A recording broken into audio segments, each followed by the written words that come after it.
Fibroid uterus, அதாவது உங்கள் கர்ப்பப்பையை நீங்கள் ஸ்கேன் எடுக்கும்போது உங்களுக்கு மல்டிபிள் ஃபைப்ராய்ட்ஸ் இருக்குது, சாக்லேட் சிஸ்ட் இருக்குது, நீர் கட்டிகள் இருக்குது அப்படின்னு உங்களுக்கு ரிப்போர்ட் கொடுத்துருக்காங்களா? அப்போ இந்த பதிவு கட்டாயம் உங்களுக்கானது.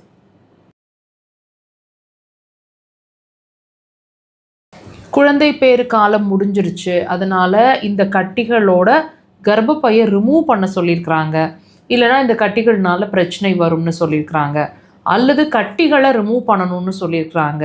குழந்தை பேறு காலம் இன்னும் முடியல, இப்போ தான் கல்யாணம் ஆகிருக்கு, குழந்தைக்காக வெயிட் பண்ணிகிட்ருக்குறோம், அதுக்கு நம்ம லாங் டேர்மில் வெயிட் பண்ணி பார்த்தாச்சு, அப்போ ஸ்கேன் எடுத்து செக் பண்ணும்போது இந்த கட்டிகள் இருக்குது அப்படின்னு எங்களுக்கு ஃபைண்டிங்ஸ் வந்திருக்கு, இதை இந்த கட்டிகளை ரிமூவ் பண்ணலாம் அப்படின்னு சொல்லியிருக்கிறாங்க, சஜஸ்ட் பண்ணியிருக்கிறாங்க. எங்களுக்கு இது யோசனையாக இருக்குது. இப்போ இதுக்கு ஒரு கிளாரிட்டி கிடைக்குமான்னு யோசிச்சுட்ருக்கோம், பார்த்துட்ருக்கோம். அப்படின்னா கண்டிப்பாக இந்த பதிவை முழுசாக பார்த்தீங்கன்னா உங்களுக்கு ஒரு கிளாரிட்டி கிடைக்கும். நீங்கள் என்ன பண்ணலாம், என்ன பண்ணக்கூடாதுங்கிற ஒரு தெளிவு கிடைக்கும். இப்போ இந்த கர்ப்பப்பை கட்டிகள் பிரச்சனைன்னு தாங்க நீங்கள் நினச்சிட்ருக்கீங்க. அந்த கட்டிகளை ரிமூவ் பண்ணால் உங்கள் பிரச்சனை சால்வ் ஆகிடும்னு நினச்சிட்ருக்கீங்க இல்லையா? கண்டிப்பாக கிடையாதுங்க.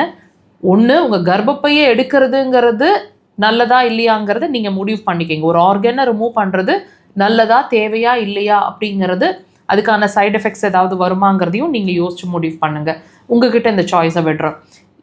இதை தாண்டி உங்களோட அந்த கட்டிகளை ரிமூவ் பண்ணுறது நல்லதா, அந்த கட்டியை ரிமூவ் பண்ணால் மறுபடியும் அந்த கட்டிகள் ஃபார்ம் ஆகாதா அப்படின்னு கேட்டிங்கன்னா, கட்டாயம் அந்த கட்டிகளை நீங்கள் ரிமூவ் பண்ணுறது வழியாக இப்போதைக்கு கட்டிகள் இல்லாமல் அந்த மாதம் அந்த ஆப்ரேட் பண்ணுற டைம் கட்டிகள் இல்லாமல் உங்கள் கர்ப்பப்பை இருக்கிறது உண்மைதாங்க. ஆனால் மறுபடியும் அந்த கட்டிகள் எப்போ வேணாலும் ஃபார்ம் ஆகிடும்.